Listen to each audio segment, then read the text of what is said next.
Assalamualaikum warahmatullahi wabarakatuh. Salam sejahtera untuk kita semua.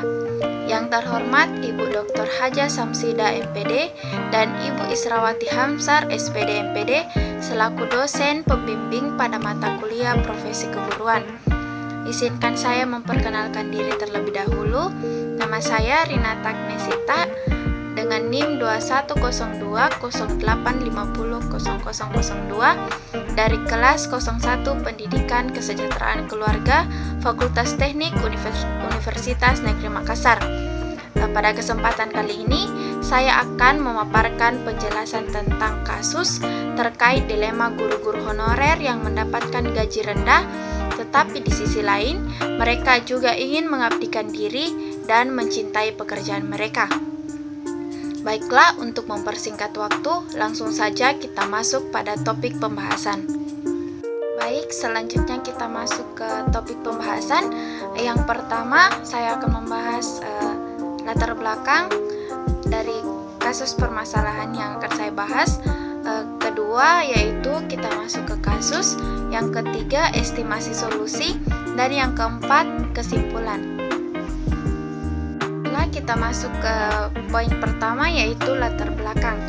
Di era globalisasi yang ditandai dengan pesatnya perkembangan ilmu pengetahuan dan teknologi ini memunculkan berbagai macam tantangan dan peluang bagi bangsa Indonesia untuk ikut dalam persaingan dan menunjukkan eksistensinya.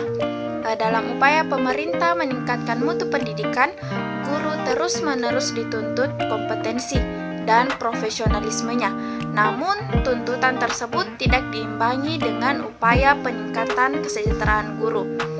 Hal inilah yang menjadi salah satu timbulnya ketidakpuasan para guru honorer terhadap kebijakan-kebijakan pemerintah yang mendiskriminasikan guru honorer dengan guru tetap, menimbulkan perilaku yang non-produktif seperti yang sering dipaparkan dalam berbagai media massa. Adanya berita mengenai masalah ketidakpuasan kerja pada guru honorer. Kita masuk ke poin berikutnya, yaitu kasus. Guru-guru honorer di Indonesia mengungkapkan menerima gaji yang jauh dari kata layak, walaupun telah mengabdikan belasan bahkan puluhan tahun tanpa kepastian status kerja. Mereka terpaksa mencari pekerjaan sampingan demi bertahan hidup. Namun, mereka juga memutuskan tetap bertahan karena satu hal, yaitu mencintai pekerjaan mereka. Kasus pemecatan guru honorer Hervina di Kabupaten Goa, Sulawesi Selatan yang mengunggah gajinya selama 4 bulan sebesar 700.000 di media sosial merupakan satu dari banyak cerita sulitnya perjuangan tenaga pendidikan di Indonesia. Penyelesaian kasus Hervina yang mengabdikan diri selama 16 tahun sebagai guru honorer dengan mediasi dan kembali mengajar hanyalah solusi jangka pendek yang tidak menyelesaikan akar permasalahan guru honorer, yaitu upah minim dan tidak ada kepastian status kepegawaian. Menurut pengamatan pendidikan, permasalahan guru honorer itu tercipta karena tidak adanya rancangan induk pemerintah tentang guru. Banyak yang pensiun tapi sedikit yang direkrut, yang menciptakan bom waktu. Kasus Hervina membuka tabib nasib honorer yang bergulat dengan gaji yang rendah dan perlindungan kerja yang lemah.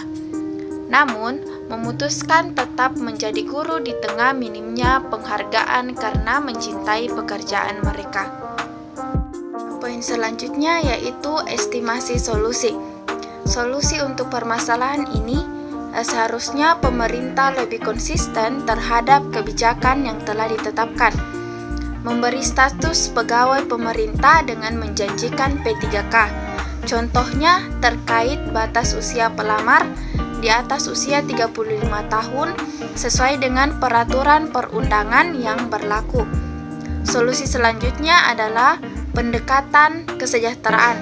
bagi tenaga honorer yang tidak lolos seleksi CPNS dan nantinya apabila PP manajemen P3K sudah ditetapkan dan terimplementasi, tidak juga lolos seleksi P3K, terdapat opsi pendekatan kesejahteraan.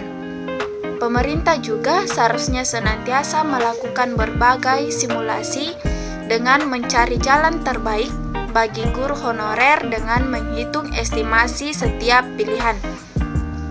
Pertimbangan mengangkat kesejahteraan guru dengan tetap mempertimbangkan keterbatasan anggaran dan menjaga standar guru kita.